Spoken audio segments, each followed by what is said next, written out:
بسم اللہ الرحمن الرحیم۔ السلام علیکم۔ نہ آیا ہوں نہ میں لایا گیا ہوں، میں حرف کن ہوں فرمایا گیا ہوں۔ آج میں ایک ایسے شخص، ایسے صوفی انسان، ایسے پرہیزگار انسان کی قبر مبارک پر آیا ہوں، جن کا نام آپ نے سنا تو ہوگا اور جانتے بھی ہوں گے۔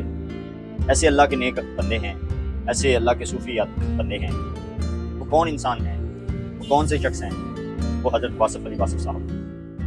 آج میں حضرت واصف علی واصف صاحب کی قبر مبارک پر آیا ہوں۔ میں دیکھ کر بہت حیران بھی ہوا ہوں اور میں نے زیارت بھی کی ہے۔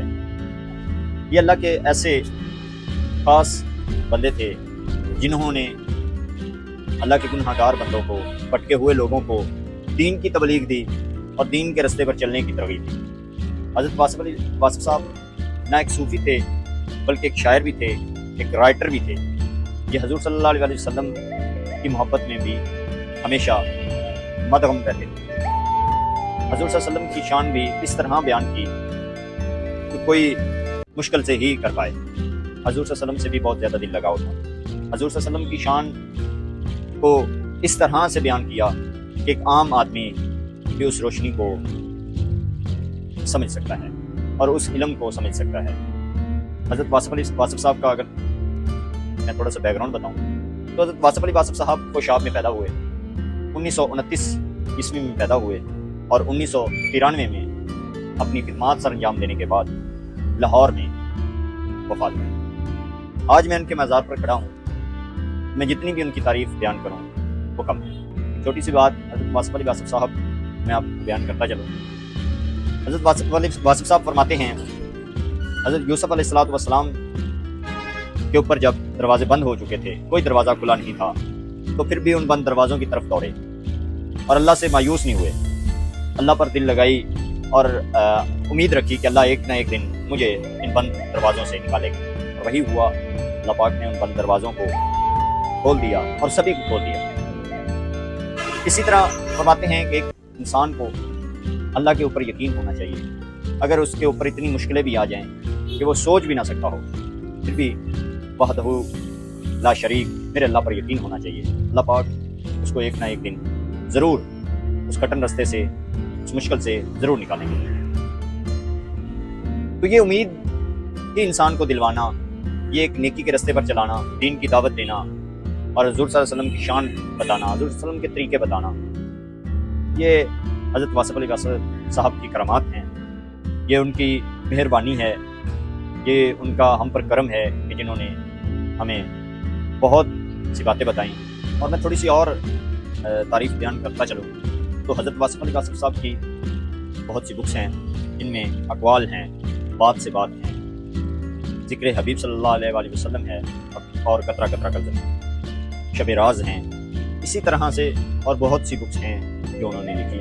وہ ایک رائٹر بھی تھے، وہ ایک شاعر بھی تھے اور وہ ایک صوفی انسان تھے۔ تو آئیے میں اور بھی ان کے بارے میں آپ کو بتاؤں گا اور لوگوں کی بھی رائے۔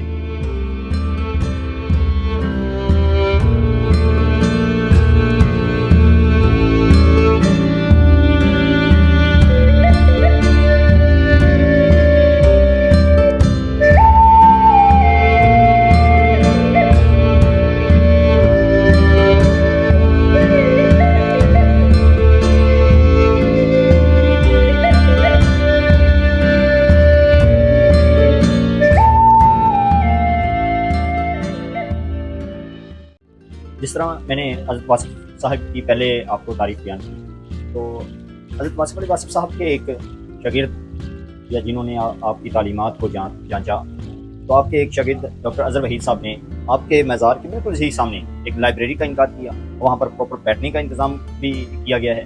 یہاں لوگ آتے ہیں، بیٹھتے ہیں اور آپ کی تعلیمات کو پڑھتے ہیں۔ میرے آپ پیچھے بکس بھی دیکھ رہے ہوں گے، تو یہ آپ کی تعلیمات، آپ کی جو بکس لکھی گئی ہیں، یہ بکس اویلیبل ہیں، آل اوور بکس جو ہیں اویلیبل ہیں۔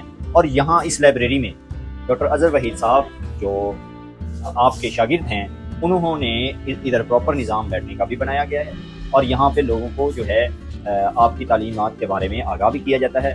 یہاں عربی اور فارسی کی تعلیم بھی دی جاتی ہے اس لائبریری میں۔ اور میں نے آپ کو پہلے جتنی شان آپ کی بیان کی ہے وہ بھی کم ہے اور یہ بھی کم ہے۔ آپ نے ہمیشہ حضور صلی اللہ علیہ وسلم کی بات کو پروموٹ کرنے کی، حضور صلی اللہ علیہ وسلم نے کس طرح سے جو ہے لوگوں کو دین کے راستے پر اور کس طرح سے گمراہی کے راستے سے بچنے کی تاکید کی، اسی طرح ہی حضرت واصف علی واصف صاحب نے بھی لوگوں کو برائی سے بچنے اور اچھائی کی طرف آگاہ کرنے کی تلقین کی۔ آپ کے شاگرد جتنے بھی شاگرد ہیں وہ آپ کی ہی تعلیمات کو فالو کرتے ہیں، اور ہمیشہ انہوں نے کوئی نہ کوئی ایسا کام کر دکھایا کہ آپ حیران رہ سکتے ہیں۔ یہ لائبریری، آپ لائبریری دیکھتے تو ہوں گے، یہ کوئی اس کی فی چارجز وغیرہ بھی نہیں ہے، ٹھیک ہے؟ تو یہاں لوگ آتے ہیں، آپ کی تعلیمات کو بیٹھ کر پڑھتے ہیں، لوگوں کو جو ہے یہاں پہ بہت سی سہولیات بھی میسر ہیں، اور سامنے ہی آپ کا میزار ہے، لوگ آپ کے میزار پر بھی حاضر رہتے ہیں۔ اور میں آپ کو لائبریری کا کچھ حصہ بھی دکھاؤں گا، اور یہاں پہ جو بکس ہیں پڑھی جاتی ہیں وہ بھی آپ دیکھیں، اور آپ کی شان کو بھی ایک دفعہ ضرور پڑھیں۔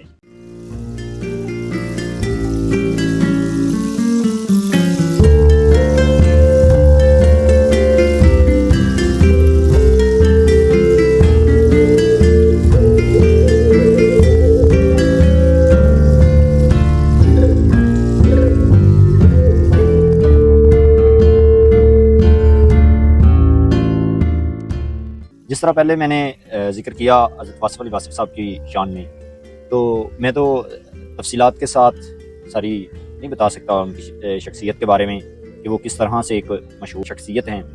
میرے ساتھ موجود ہیں جناب ملک شہزاد احمد کھوکھر صاحب، تو ان سے جانتے ہیں کہ یہ بھی کچھ اپنی چند الفاظ جو ہیں بتائیں ہمیں حضرت واصف علی واصف صاحب کی شان میں۔ تو جناب آپ ان سے کیا فیلنگ یا کیا سبق حاصل کرتے ہیں حضرت واصف علی واصف صاحب کی زندگی سے؟ یہ سر پہلے تو میں آپ کا بہت بہت شکریہ ادا کرتا ہوں کہ آپ نے مجھے بولنے کا موقع دیا۔ جی۔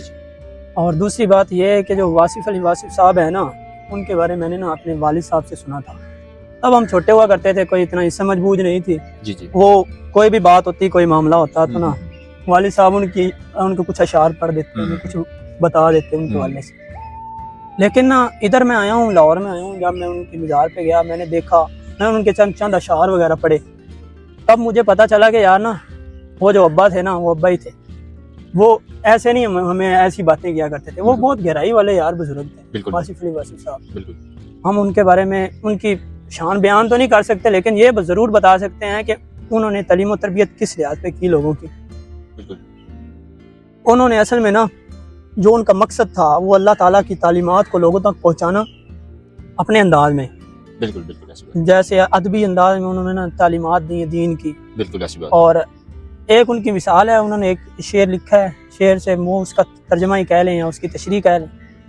وہ کہتے ہیں کہ جو علم ہوتا ہے نا، علم چاہے تمہارا علم سمندر جتنا ہے، لیکن وہ علم تمہارے کام نہیں آئے گا تب تک جب تک تمہارے پاس کوئی اسے ایکسپلین کرنے والا نہیں ہے، اسے بیان کرنے والا نہیں ہے، مطلب وہ اسے تمہیں گائیڈ کرنے والا نہیں ہے، تمہارے پیچھے کوئی استاد نہیں ہے، تمہارا کوئی راہبر نہیں ہے۔ ٹھیک ہے سر۔ اچھا، ایک اور چیز میں جاننا چاہوں گا کہ واصف علی واصف صاحب جو ہیں وہ کس طرح کی تعلیم زیادہ تر جو ہے وہ لوگوں کو دے رہے تھے؟ سر یہ آپ کے سامنے ایک کتاب پڑھی ہے، یہ دیکھیں، یہ ابھی میں پڑھ رہا تھا۔ یہ کیمرے کے سامنے سر۔ ہاں، یہ کرن یہ کی بک ہے سورج جناب، کا نام ہے۔ کرن کی سورج بک کا نیم ہے۔ تو یہ بک کے بارے میں سر ایکسپلین کرتے ہیں، تھوڑا سا ضرور سنیں اس کے بارے میں۔ جی سر۔ یہ جو کتاب انہوں نے لکھی ہے نا، یہ اللہ اور اس کے بندے کے درمیان کا تعلق ہے، صحیح ہے؟ اس میں اس نے بتایا ہے کہ اللہ تک کیسے پہنچنا ہے، اللہ تک کیسے رسائی حاصل کرنی ہے۔ باقی یار بہت اچھی تعلیمات دی گئی ہیں اس میں تو ہر بندے کو پریفر کروں گا کہ یہی پڑھے، صحیح ہے نا؟ باقی علامہ اقبال کے بعد نا جو واصف علی واصف صاحب ہیں نا، ان کی شاعری، ان کے اشعار، ان کے اقوال زرین، جو ان کے مکالمے وغیرہ ہیں نا، ہاں وہ ضرور پڑھے اگر آپ زندگی میں کچھ بننا چاہتے ہیں۔ جی سر، میں بھی میزار پہ جب گیا ہوں تو میں نے کچھ چیزیں دیکھی ہیں۔ تو میں نے پہلے بھی کچھ پڑھا ہوا تھا، اتنا خاص تو نہیں پڑھا ہوا تھا، لیکن میں اس کے بارے میں پڑھ رہا تھا واصف علی واصف صاحب کے بارے میں کہ زیادہ تر انہوں نے اللہ، رسول اور بندے کے درمیان ایک ربط قائم کرنے کی جو ہے وہ کوشش کی ہے۔ اور ان کے جو شاگرد ہیں نا سر، ان کے اندر بھی بڑا ایک جذبہ ہے کہ وہ بھی نہ کوئی ایسی نیکی کی طرف یا ایسا نیک کام کرتے ہیں کہ یار بندہ دیکھ کر حیران رہ جاتا ہے۔ تو آپ نے کوئی ایسا آدمی دیکھا ہو؟ جی، میں نے ان کے شاگرد میں سے ایک ڈاکٹر اظہر وحید صاحب ہیں، ان کا دیکھا۔ انہوں نے کیا کام کیا ہے کہ وہ جو مزار کے سامنے ایک لائبریری بنوائی ہے، جس میں ہمارے قرآن کی تفسیر سے لے کر ہمارا جو واصف علی واصف صاحب کی تمام کتابیں، احادیث مبارکہ کی کتابیں، وہ جتنی بھی کتابیں ہیں نا دین کے ریلیٹڈ ہوگی، یا علامہ اقبال کی کتابیں ہوگی، یا جو صوفی شاعر ہیں ان کی کتابیں، وہ انہوں نے لائبریری میں رکھی ہوئی ہیں۔ اور اس کے بعد وہ ادھر باقاعدہ عربی کی کلاسز وغیرہ ہوتی ہیں، فارسی کی، عربی کی۔ ادھر نا عربی اور فارسی کو زیادہ ترجیح دی جاتی ہے، کیونکہ جو ہماری عربی ہے نا یہ مسلمانوں کے لیے بنیادی زبان ہے، یہ بہت ضروری ہے۔ اگر آپ لوگوں کی لکھی ہوئی تفسیر پڑھیں گے، وہ اللہ کے بزرگ ہیں لیکن جو اگر آپ اپنا علم حاصل کر کے نا اس نظریے سے پڑھیں گے نا، اس کا اور مزہ ہے، پھر آپ کو اصل پتہ چلے گا بھی اللہ تعالیٰ نے فرمایا کیا ہے۔ اپنی محنت کر کے جب بندہ جاتا ہے نا، انہوں نے اسی نظام کو پریفر کیا ہے کہ لوگ اپنی محنت کر کے آئیں، خود سیکھیں۔ بالکل صحیح ہے، ٹھیک ہے سر، جس طرح آپ نے بتایا، اور بڑی مجھے تو خوشی بھی ہوئی آج کہ میں ایک ایسے جو ہے عالم دین اور ایسے اللہ کے صوفی بندے کی مزار پر آج حاضری دے کر آیا ہوں اور حاضری دی ہے، تو میں بڑا خوش ہوا ادھر جا کر اور دیکھا کہ کس طرح اللہ پاک اپنے بندے کو نوازتا ہے، اور ایک بندہ کس طرح سے جب اللہ تعالیٰ کی شان بیان کرتا ہے تو اللہ اسے کس طرح سے نوازتا ہے۔ تو یہ میں نے پہلے بھی ایکسپلین کیا، جس طرح سر بتا رہے تھے لائبریری کے بارے میں، میں نے بھی وہ لائبریری دیکھی، آپ کو ویڈیو میں نے بتایا لائبریری کے بارے میں۔ تو آپ ان جیسے لوگوں کو، اللہ کے جو صوفیاء کرام ہیں، اللہ کے جو ولی ہیں، اللہ کے جو نیک بندے ہیں، جو اللہ اور رسول صلی اللہ علیہ وسلم کے درمیان ایک رابطہ قائم کرنے کی کوشش کرتے ہیں، ان کی زندگی کو پڑھا جائے۔ جس طرح ڈاکٹر علامہ اقبال رحمہ اللہ تعالیٰ صاحب ہیں، اور اشفاق احمد صاحب ہیں، جناب حضرت واصف علی واصف صاحب ہیں، تو یہ جو لوگ ہیں یہ اللہ تعالیٰ کے ایک خاص بندے ہیں، ان کا ہمارے اوپر کرم ہے، اور اللہ تعالیٰ کا ہم پر کرم ہے کہ اللہ تعالیٰ نے ان جیسے لوگ ہمارے اوپر جو ہے وہ بھیجے اور ہمیں دین کی طرف ہمیشہ تبلیغ کرنے کی کوشش۔ جس طرح میں نے آپ کو پہلے بھی اس بک کے بارے میں بتایا، تو آپ یہ کرن سورج جو ہے یہ بک پڑھیں، اور اس میں جو ہے تعلیم جو دی گئی ہے یا جو باتیں لکھی گئی ہیں یار وہ حقیقت میں سچ ہیں، بالکل سچ ہے باتیں، ٹھیک ہے۔ تو آپ اس بک کو پڑھیں، اور بھی جو حضرت واصف علی واصف صاحب کی بک ہیں ان کو بھی پڑھیں۔ تو جس طرح میں نے اور بھی بتایا کہ اشفاق احمد صاحب ہیں، اور اس کے علاوہ حضرت واصف علی واصف صاحب ہیں، ڈاکٹر علامہ اقبال صاحب ہیں، ان کی زندگی کو بھی، ان کی تعلیمات کو بھی جو ہے پڑھیں اور ان کی بکس پڑھیں۔ تو اسی کے ساتھ اپنا خیال رکھیں اور اپنے گھر والوں کا خیال رکھیں۔ مجھے دیجیے اجازت، آپ کا میزبان اسد اللہ، السلام۔